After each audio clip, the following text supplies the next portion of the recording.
by Hardrada and will not be humbled by this cutthroat William the Bastard. You are gathered here today from all over our land. You fight today for your families and your homes, but most of all for your freedom. The man you face today is a cruel and vicious warlord. He will strip us of everything we live for, burn our houses, slaughter our livestock, rape our women, and murder our children. We stand between him and his evil ambition. We stand together. Our shield wall will never break. Men of England, stand with me until victory is ours! Victory! This is what we want. Men of England, stand with the king until victory is yours. What a resplendent figure. The king, the banner, his army. How can Saxon England possibly lose? Ladies and gentlemen, make some more noise for the king and his forces.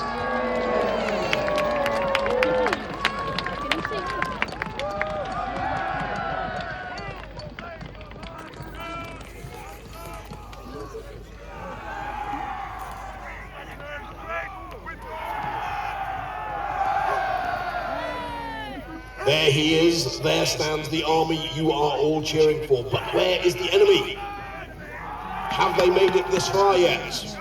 Wait, can I see movement in the bottom of the valley? Well, at the bottom of the hill. There are troops moving, are they friendly? No, the banners are not those of any English army. They are the colours of a host of kingdoms and fiefdoms. From Normandy, from Brittany, from Flanders, from France, and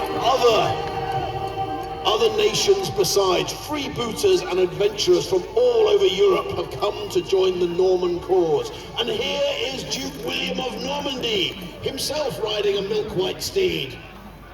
Ladies and gentlemen, would you cheer for the Norman army? If you won't cheer for them, make some noise to tell them how you feel about them. They can't hear you, louder! Very well, you have shown them how you feel.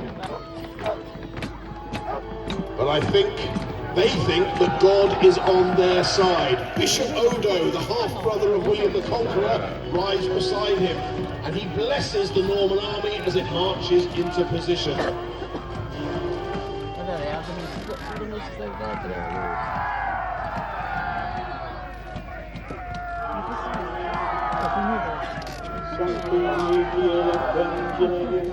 Difendernos in premio contra nequidem et insidias diaboles tu presidio, imperative Deus, supplices te precamor, tuque princeps milice celestis, setanum alios spiritus malignos et ad caprictionum animarum verbogantio mundo divina vectute infernum detrude, in nomine Patris et Filius et Spiritus Sancti.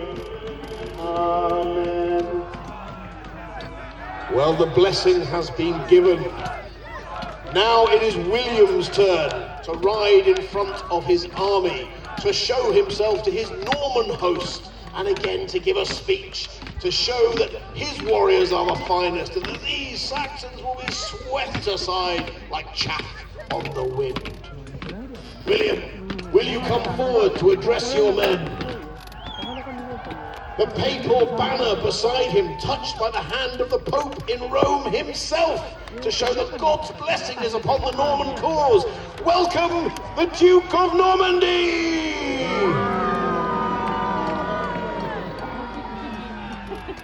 Have traveled with me on a great voyage to fight on a distant shore. You have done so in the noble tradition of our Viking ancestors.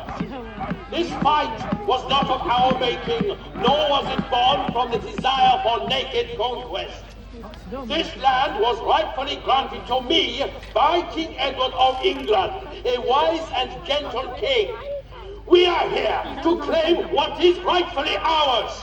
The Pope knows this and gives us his holy blessing. The rest of Europe knows this and lends its support.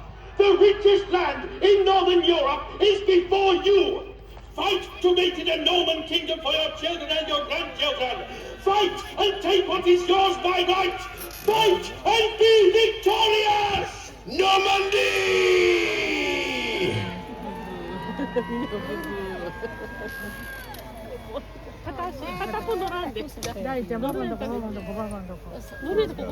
Well, the two armies are assembled. Speeches have been given. Insults have been traded. What happens next? Well, maybe all this bloodshed can be avoided. What if a champion was chosen from either side? Single combat to the death. Winner takes all.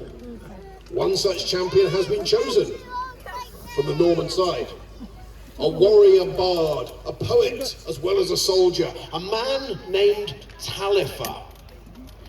He shall ride forward with steel, bright shining steel in his hand, against a champion from the Saxon army. And as I say, winner takes all. Where is Taillefer? Bring him forth. He too rides a milk-white steed. Ladies and gentlemen, whether you support the Normans or not, the bravery of this man, one man against an army, cheer for Taillefer!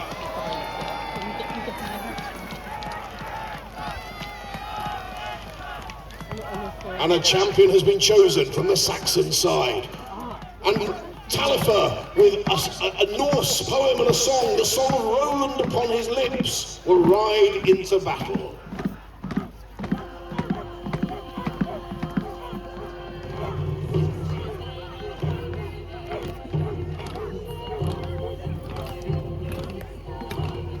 He has shown himself to the Norman army. This champion will give them victory at a single sword stroke. He points his sword at the Saxon champion. You. Here he comes. Here he comes. Give him a cheer. Solo combat. Yes, and the first blow is struck.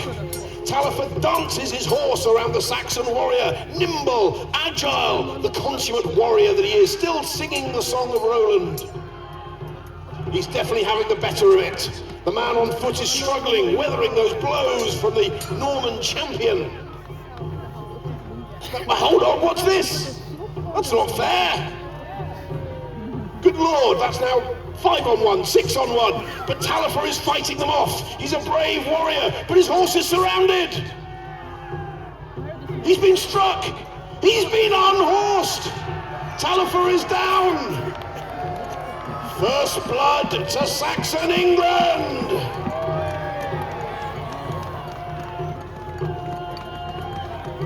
But William says no. He's not willing to let it lie.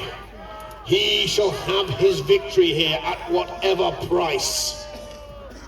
Let's listen now to William explaining his tactics. So, this is the mighty English army? Is this all that the whole kingdom could muster? I felt sure they would outnumber us 2 to 1. Our first attack will sweep them aside. Do not underestimate them, my brother. They fight for their homes, their lands, their families. They will fight well, and we are still slightly outnumbered. No, but you are right. Not by as many as I'd expected. God is truly on our side. Their ranks have been thinned by their battles with the Vikings in the north, and it seems that we have also spent the last 2 weeks profitably. And so, my lord, By laying waste to the land hereabouts with fire and sword, and giving our soldiers the pleasure of plunder and pillage for 2 weeks, we have forced Harold's plan. We destroyed, what, 20 villages? As for towns, we burned Evansville, Bexhill, Ayrsham, Hastings, and have slaughtered his people by the hundred. He could not allow his subjects to endure such terror any longer. Harold has galloped south at great speed, leaving a large part of his army to follow on foot. This proves God's blessing on our army. Now, let us slaughter this English army, and quickly, before they are reinforced.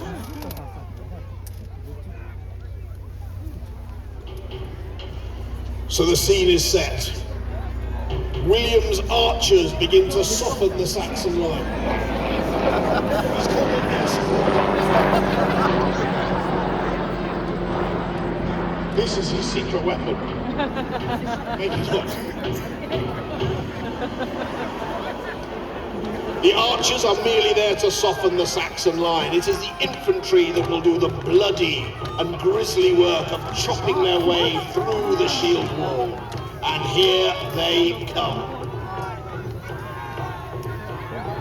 Hundreds, if not thousands of warriors march determinedly up the hill with death in their eyes. 50 yards to go. Swords and spears waiting. 20 yards to go. Steady, steady, steady! They're in! The battle is general, all up and down the line of the shield wall, hacking and hewing, slicing and dicing, thrusting and cutting. Neither side giving ground or giving quarter. The Saxon shield wall stands firm, but the Normans are not retreating. This will be bloody and hot work indeed.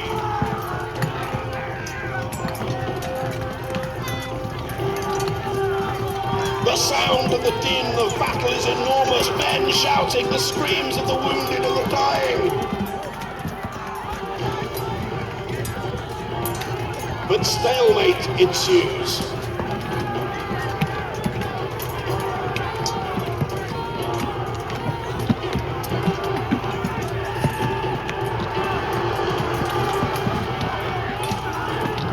Attack and counter-attack, but the shield wall still stands firm. The Saxons have not broken. Cheer now to put strength into their sword arms. Cheer now to make sure they throw the invader back into the sea. Keep cheering. Your cheers are working. The Normans are retreating. The Normans are retreating! Second blood to Saxon England! And now it is taunts, insults and abuse that is thrown at the Normans. You are cowardly sons of dogs! But this is not the only tactical option open to William.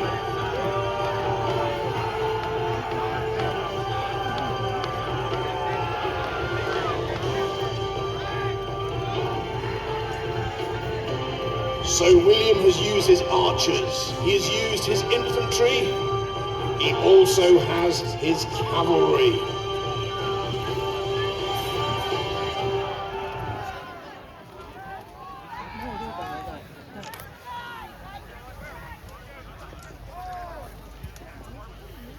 Now the Saxon army has faced foot soldiers before. They did so at Stamford Bridge and at Fulford in Yorkshire.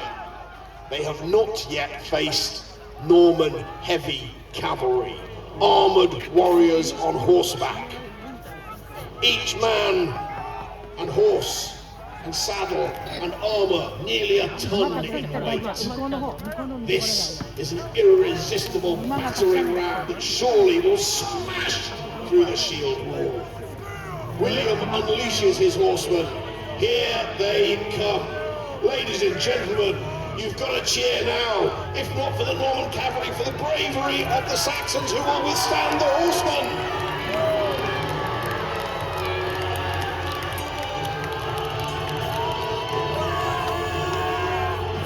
William personally leading his troops at the head of his column, his sword pointing in the direction he wants them to attack.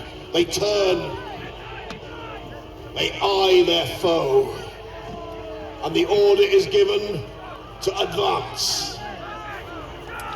Walk, trot, canter, gallop, charge!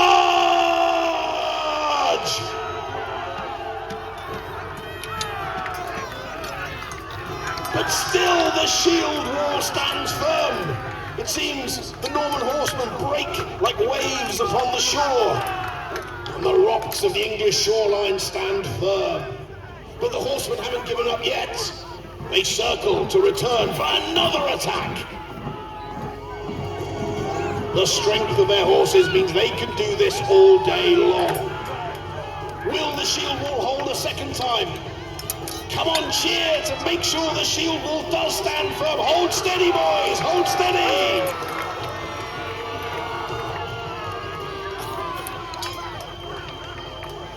Good Lord, they have held firm. The Saxon shield wall stands firm.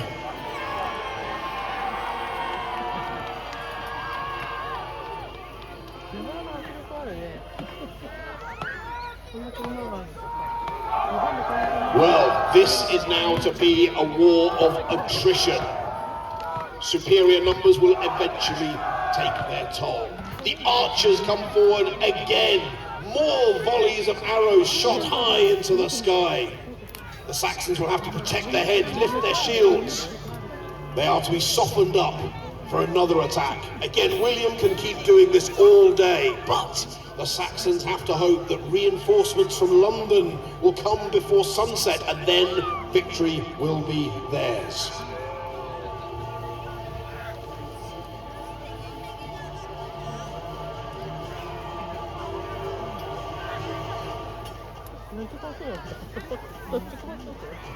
The archers knock, draw, loose into the sky. There are not very many archers on the Saxon side. They have some slingshots ready to hurl stones, to break skulls. But that is all they have. So if William can shoot arrows all day, he will soften the line.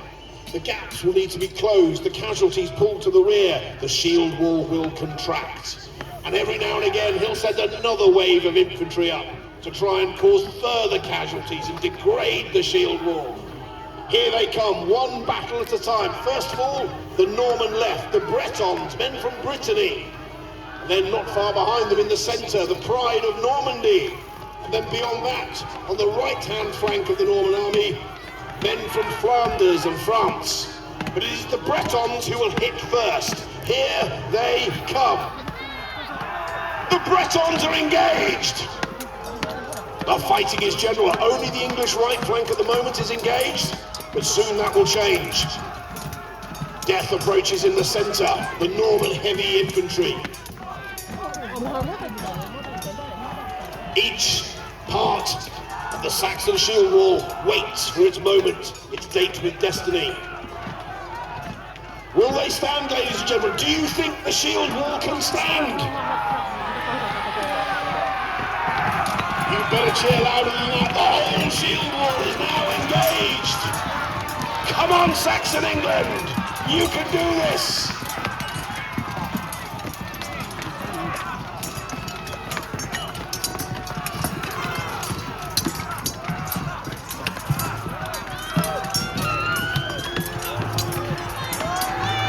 The Bretons bravely attack again. They've been in the fight the longest. They will be the force beginning to tire. And tired troops will get wounded. Tired troops can more easily be overcome. There is danger here for the Bretons.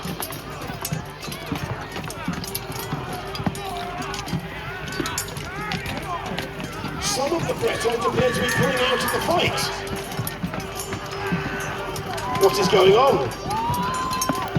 The Bretons on the left-hand flank of the Norman army, they're not fighting with their customary vigour. They've broken! They're running! Will they be pursued by the English right? Will they leave the safety of the shield wall? They will! No! No, boys, stay where you are! There's danger! There's danger! The fiery Saxons, impetuous Saxons, pursue! There is danger here. William sends in his cavalry to stop the Saxons from advancing down the hill. His Breton flank is crumbling. His warriors are pulled right back. It leaves a gaping hole in the Norman line. William needs to throw all of his horsemen into the fight to cut off this attack by the English. William will choose to personally lead his troops. There is danger in this, but he is a notable warrior. He must stabilize his left flank. William personally leads the remainder of his horsemen into action. The rest of the Norman infantry withdraw, leaving it for the cavalry to fight these few impetuous Saxons. This may be a last stand of the Saxons. Do you want the Saxons to win? Do you want that last stand to hold firm?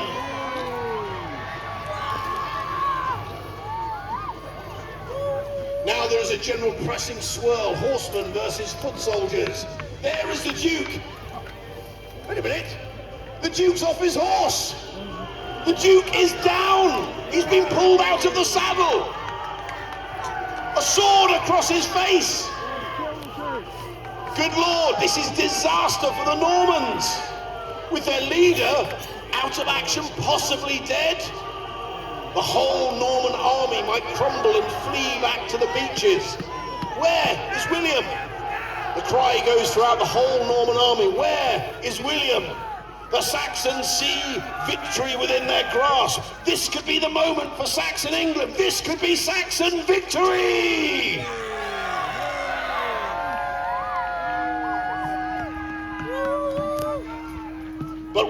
But wait, I see a rider upon a grey horse.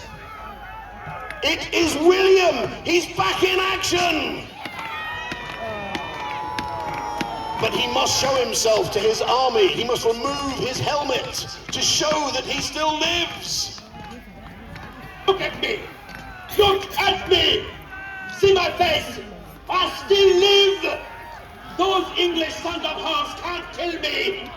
Their sword arms are as weak as their king! But I am strong! We are strong! And together we shall go up that hill and slay the usurper hound! I will lead you there! I am William, Duke of Normandy, but by nightfall I shall be William, King of England! Normandy! The Normans are back in the fight.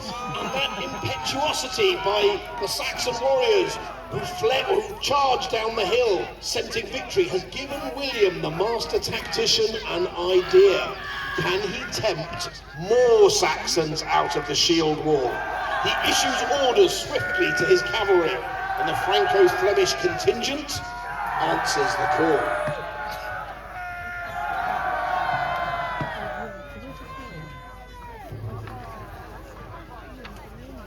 This time, William probes the other flank of the Saxon shield wall, the left of the Saxon army.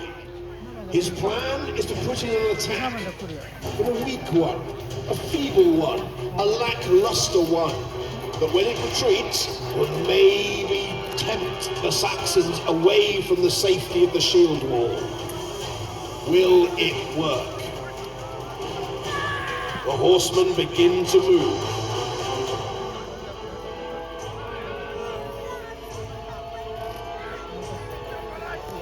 Here they come. The riders from France and Flanders. Not quite with the usual speed. They aim for the left-hand side of the English army. Here they come, here they come.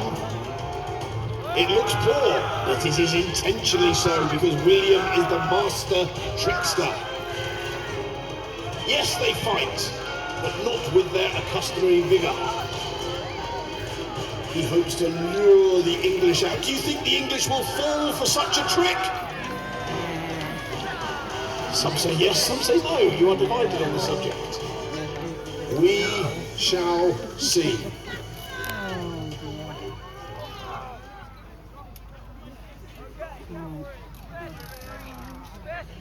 The Norman warriors decide to pull back.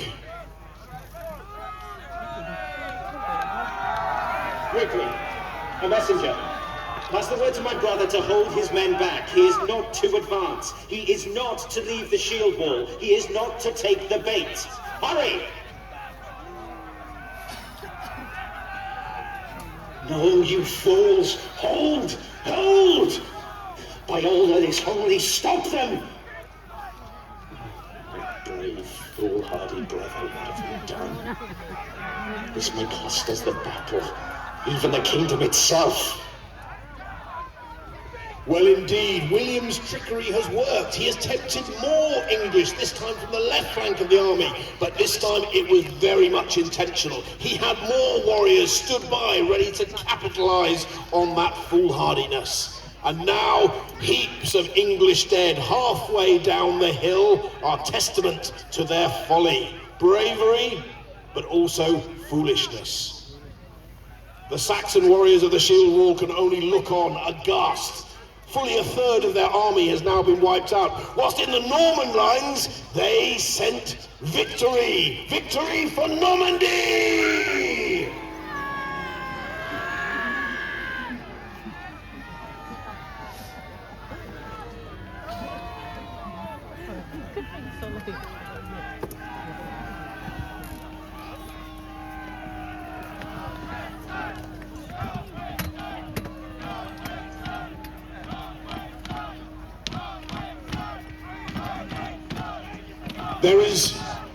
There is despair on the wind.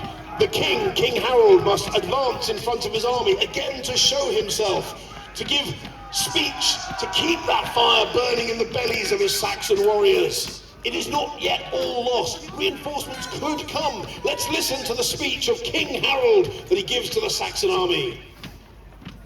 Of England, stand firm, stand your ground and hold the shield wall.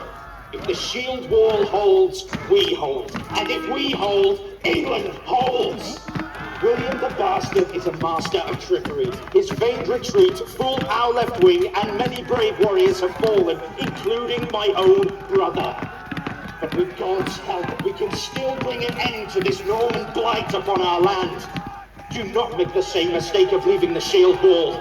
If we can but hold until nightfall, then reinforcements will come to our aid, and we shall make an end of these invaders once and for all. So stand firm, and the only land we'll give up to William the Bastard will be 6 feet of English earth for his grave! Brave words! Let's hear it for the King of England!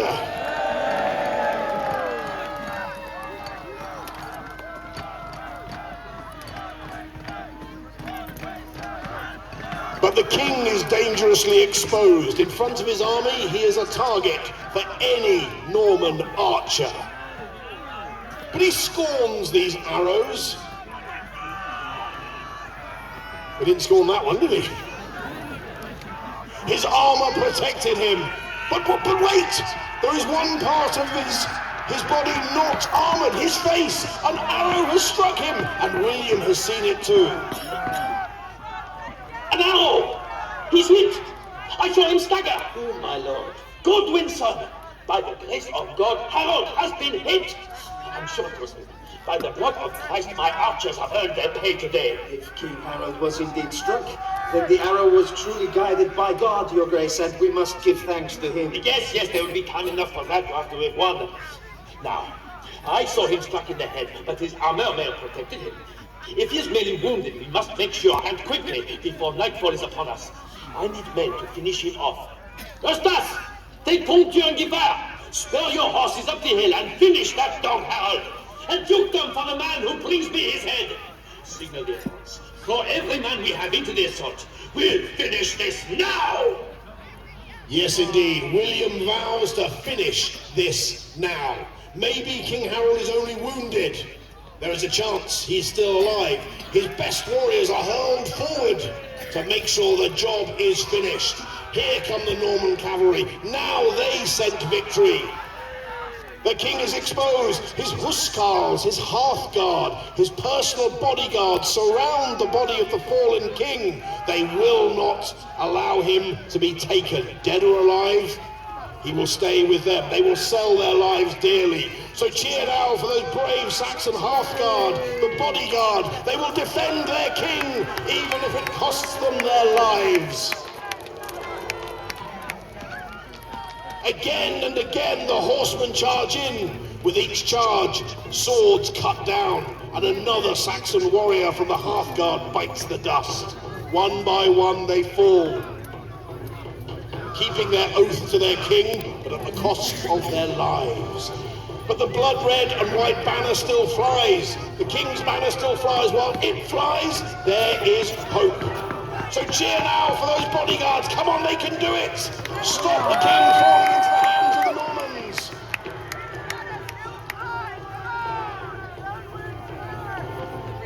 Good Lord, pitifully few are left. Just one man with the banner.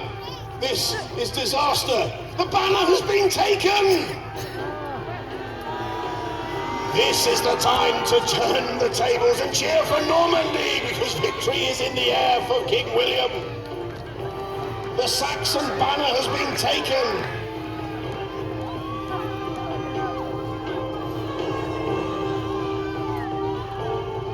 And now victory is well and truly on the breeze. The horsemen can now taunt the Saxon army. Their job is done. And the infantry will move in for the kill. And all the Saxon shield wall can do is look and watch doom approach. But they will sell their lives dearly. They will take 2, 3 Normans with them before they go down.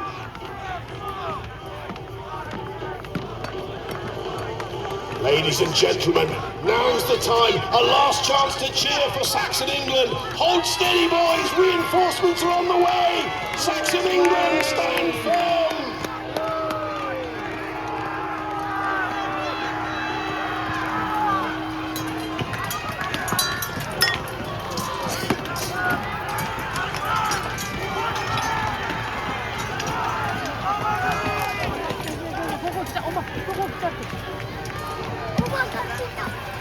And now the shield wall is being pushed back. It's broken in the centre. The Normans are through. They peel left and right to envelop and roll up the Saxon line.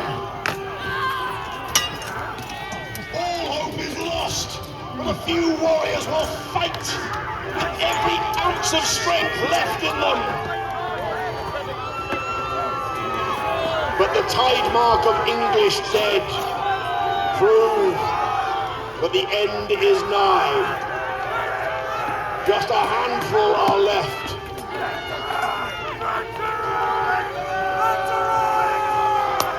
The last Saxon warriors drop and are swiftly dispatched. No quarter has been asked or given in this fight.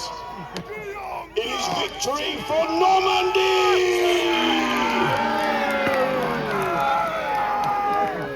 The blessings of God have truly been upon the Norman army, and Bishop Odo now comes forward to call the warriors to their knees to thank God for his holy blessing. Soldiers, warriors, on your knees. God's work has truly been done this day. Bow your heads in prayer and let us thank him for his blessings on this field of victory.